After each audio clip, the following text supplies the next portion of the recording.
I'm Paul Levinson, and welcome to Light On Light Through, episode 293, my review of The Man Who Fell to Earth, the second episode, episode 1.2, and I gotta tell you, I really loved the second episode of The Man Who Fell to Earth, especially the ending. And let me tell you, there are spoilers ahead. Listen, with the world and this country in the states that we're now in, it was especially good to see this happy ending on the science fiction screen. And it was set up perfectly. Faraday, that is the man who fell to earth, that's his name, had said earlier that it was time for Justin's father, Josiah. Hey, it's always great to see Clark Peters on the screen. Faraday had said it was time for him, Josiah, to die. He had lived his purpose. And we'd previously seen that guy up in Alaska take his life after almost killing Spencer. So, when Faraday walked into Josiah's room and put his hands on Josiah, asleep, well, I thought the worst. But instead, Faraday cured him, draining out and taking in what had wrecked Josiah's body, and he was whole and healthy again. It was very good to see. And though Faraday was on the floor and his hands were curled, we know he's going to get better because we saw him in the first episode making that speech in the future. And though I was annoyed with that kind of beginning of the series when I first saw it last week, and I said so in my review, you know what? Now I'm glad I saw it. It was also very good to meet Thomas Newton at the beginning of this second episode. Always great to see Bill Nye on the screen, too. Newton came from Faraday's planet and has been on Earth 40 plus years and got too distracted to carry out his mission, his crucial life-saving mission, but that's totally understandable, and that's why Faraday so urgently needed to come here. Now, Newton's character in this series makes it a sequel to David Bowie's 1976 The Man Who Fell to Earth movie, in which Newton was the man who fell. My only regret, of course, is, as good as Bill Nye is, it sure would have been great to see Bowie reprise his role.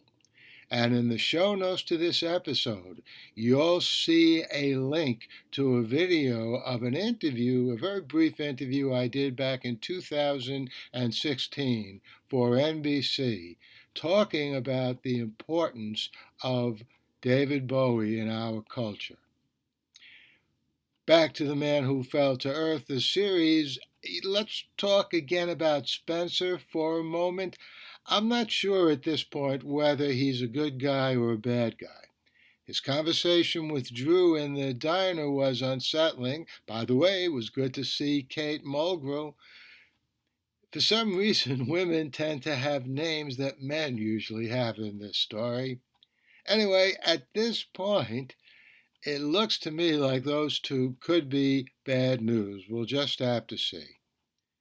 And last for now, wasn't that scene with Papa Was a Rolling Stone in the car and everyone singing Great to See and Hear? Yeah, it sure was. And I gotta say, those voices in the car worked really well with the Temptations. Papa was a rolling stone, wherever he laid his hat was his home. All right, that's enough for me. I'll see you back here next week with my review of the next episode of The Man Who Fell to Earth. And I hope you enjoyed that review of The Man Who Fell to Earth, the second episode. I will be back here next week with my review of the third episode. I'll also be back here in a few days with my review of maybe the season finale, the second season of Star Trek Picard. And shortly after that, I'll have a review of the season finale, the last two episodes of Outer Range. And there'll be all kinds of other good reviews and interviews coming up on Light On, Light Through.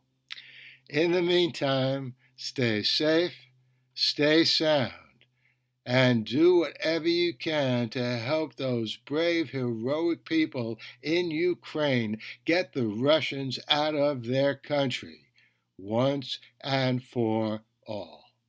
The Light on Light Through podcast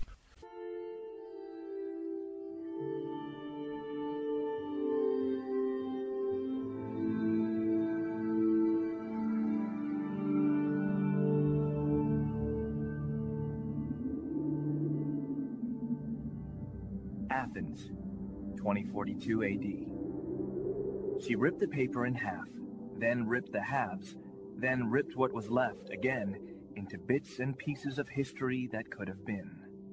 Sierra Waters had read once that, years ago, it was thought that men made love for the thrill, while women made love for the sense of connection it gave them.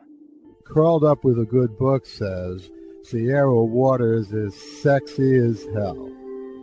You can find out more about The Plot to Save Socrates by Paul Levinson at theplottosavesocrates.com.